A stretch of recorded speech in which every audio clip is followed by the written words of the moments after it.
साथियों नमस्कार, कैसे हैं आप सब लोग? मज़ामा केम छो कसा आहेज़ आप सबको जय श्री राम, जय बालाजी की, जय खाटू श्याम जी की। आज एक महत्वपूर्ण बिंदु पे हम डिस्कस करेंगे। टॉपिक जो है जुड़ा हुआ है प्लानिंग ऑफ द मेंटेनेंस से, कि कैसे प्लान करें मेंटेनेंस केस को। देखिए छोटी सी बात है कि जब भी डिस्प्यूट होगा हस्बैंड और वाइफ का और वो डिस्प्यूट सॉल्व नहीं हुआ तो वाइफ कहाँ जाएगी? अपने पीहर। आप नोट डाउन कर लीजिए। पीहर गई, वहाँ भी मैटर सॉल्व नहीं हुआ, तो मैटर कहाँ जाएगा? कोर्ट या पुलिस के पास। अब लड़की को चाहिए सिर्फ मेंटेनेंस, तो उसको क्या एडवाइस मिलेगी कि आपको केस जो है फाइल करना होगा before the concern court for maintenance. तो यहाँ हमको एक पॉइंट जो है क्लियर हो गया, इसको आप नोट डाउन कर लीजिए कि मेंटेनेंस की पावर जो है सिर्फ कोर्ट के पास है, पुलिस के पास में नहीं है। अब कोर्ट में अमूमन जो पिटिशन होती है फाइल मेंटेनेंस के लिए वो है 125 सीआरपीसी, और सीआरपीसी हट चुका है, तो वर्तमान में ये पिटिशन जो है फाइल हो रही है 144 बीएनएसएस के तहत। ये आप जो है नोट डाउन कर लीजिए। साथियों जब भी पिटिशन फाइल होती है इसके 4 हिस्से होते हैं। सबसे पहला होता है जनरल ब्यौरा, कि शादी जो है हमारी किसी व्यक्ति विशेष से हुई, उसकी तारीख का ब्यौरा होता है। इसके अलावा शादी में हमारे माता-पिता ने बढ़-चढ़ के दान दे दिया। तो बेसिकली इट इंडिकेट कि ये शादी हुई है और शादी में दान दे दिया गया है, तो लड़की अपना बोनाफाइड जो है शो करती है हमेशा। वो कभी भी आपका पक्ष नहीं रखेगी। उसका पक्ष भले कितना ही कमज़ोर है, पर वो कुछ फैक्ट्स के माध्यम से अपना पक्ष जो है मजबूत करती है, उन्हें हम कहते हैं बोनाफाइड फैक्ट्स।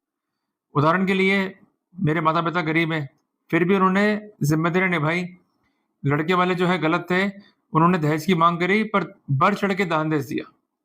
तो ये सबसे इम्पोर्टेंट पॉइंट है जिस पे हमें काम करना होता है। दूसरा उनका कहना ये होता है कि लड़की हमारी बहुत नेक है और लड़की को मारा-पीटा गया, उसको डाउरी के लिए हैरेस किया गया। ये आप नोट कर लीजिए।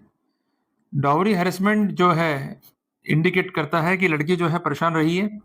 तो ऐसे सिनेरियो में ये लोग बेस फॉर्म करते हैं कि लड़की अलग तो रह रही है पर उसके पास एक रीज़नेबल कॉज़ है, और जहाँ पर रीज़नेबल कॉज़ होगा वहाँ मेंटेनेंस को रिफ्यूज़ नहीं कर सकते।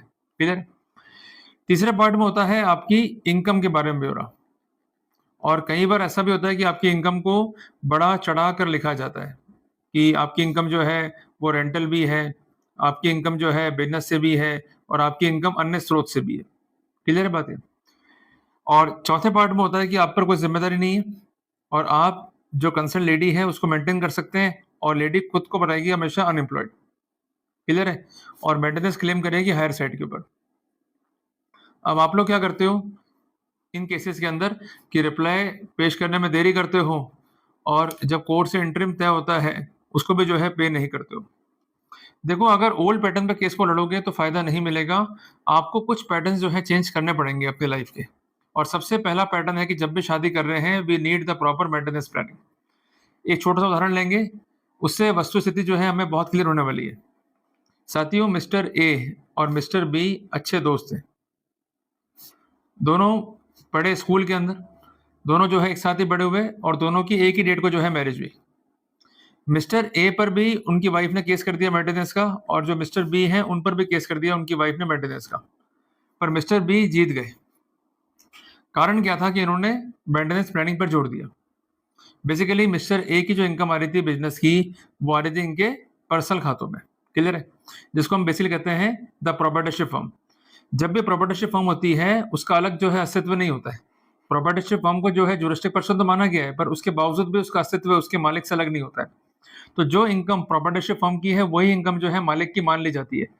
तो यहाँ हम एक एग्जांपल लेते हैं कि इनकी इनकम हुई 10 लाख रुपए। क्लियर है? उनकी बिज़नेस से। तो यहाँ पर इनको आप टैक्स भी देना होगा, और इसके साथ-साथ जो कंसर्न मिस्टर ए हैं उनको मेंटेनेंस देना होगा। वो कितना हो जाएगा? 25% एज़ पर नॉर्म्स। अगर बच्चे होते तो ये कितना होता? 33%। चूँकि बच्चे अभी नहीं है तो ये कितना मेंटेनेंस देना होगा इनको? 25%।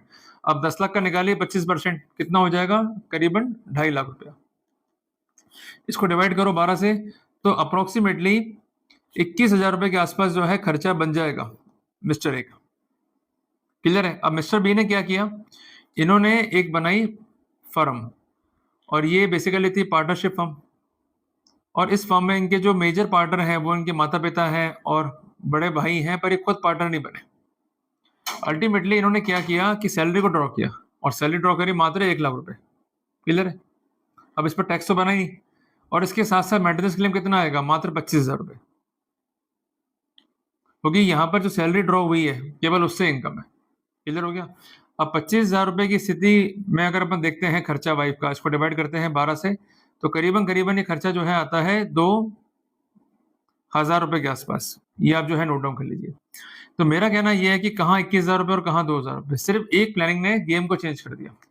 देखिए, आप कोर्ट में जाएंगे, कितना ही कह लें कि मैंने वाइफ को अच्छा रखा, मैंने वाइफ को ढंग से रखा, कोर्ट नहीं सुनेगी। कितना पैसा खाते में आता है, क्या लेवल ऑफ अकोमोडेशन आप एंजॉय कर रहे हो, वही अकोमोडेशन आपको अपनी वाइफ को देना है। तो बेसिकली मेरा कहना है कि कुछ भी नहीं रखना अपने को अपने नाम पर, सब कुछ रखना है अपने को अपनी फर्म या जो एलएलपी है या जो कंपनी है पीबीटी लिमिटेड उसके नाम पे, क्योंकि ये ज्यूरिस्टिक पर्सन है, इनका अस्तित्व आपके अस्तित्व से अलग है। तो ऐसे सिनेरियो पे आप पर जो है पर्सनल रिस्पॉन्सिबिलिटी नहीं आएगी, ये चीज जो है आप नोट कर लीजिए। क्योंकि फर्म या एलएलपी या पीबीटी लिमिटेड का अलग जो है पैन कार्ड है, तो ऐसे सिनेरियो में जो पैसा खाते में जा रहा है इन कंसर्न इंस्टीट्यूशंस के, वो उनका अपना पैसा है, और जो पैसा आप ड्रॉ कर रहे हो वो आपकी अपनी सैलरी है, और उसकी कंप्यूटेशन जो है वो आपके अपने पैन कार्ड से होगी, उसका कोई कंसर्न जो है कंसर्न फर्म से नहीं है। तो जब आप कोर्ट में जाएंगे तो ऐसे सिनेरियो में जब रजनीश बनम नेहा का एफिडेविट देंगे तो उसमें क्या लिखेंगे कि मेरी आय सिर्फ 1 लाख रुपए, और जो कंसर्न फर्म से है जिसमें मेरा कोई भी योगदान नहीं है। क्लियर है बात ये? तो कहाँ 10 लाख और कहाँ 1 लाख, तो हैं दोनों बिजनेसमैन, पर केवल सोच के अंदर ने चीजों को चेंज कर दिया। क्लियर हो गया अपने को? तो इसलिए मालूम पड़ता है कि मेंटेनेंस प्लानिंग जो है बहुत जरूरी है। इसके अलावा कुछ इंपॉर्टेंट टिप्स हैं, उसको जो है आप नोट डाउन कर लीजिए। लड़की लिखती है कि आपकी इनकम जो है 2 लाख रुपए जो है महीना है। अब प्रश्न ये बनता है कि ये फैक्ट जानकारी में आया कैसे होंगे? भाई, आपकी इनकम क्या है ये तो मालूम है आपको, या मालूम है आपके सीए को, या मालूम है इनकम टैक्स को। तो ये फैक्ट मालूम कैसे पड़ा लड़की पक्ष को या उनके अधिवक्ता को? इसका मतलब डीपी एक्ट का उल्लंघन तो हुआ ही है। तो जब आपका पर्सनल डाटा था वो लीक कैसे हुआ? तो इस बारे में आप नोटिस दे सकते हैं। इसके अलावा लड़की जो है वो पढ़ी लिखी है, उसका अभी तक किसने जो है मेंटेनेंस किया? करीबन करीबन कई बार देखा भी गया है कि 1 साल बाद या 2 साल बाद या 3 साल बाद जो है इस तरह के मुकदमे जो है पेश होते हैं। तो किसने मेंटेन किया? अगर वो कहते हैं कि मेरे फादर ने मेंटेन किया है, तो निश्चित तौर पे आप 2 बातें जो है ध्यान रखिएगा। अगर फादर ने मेंटेन किया है, तो क्या फादर ने उस कंसर्न मेंटेनेंस को शो किया अपने रिकॉर्ड में या नहीं?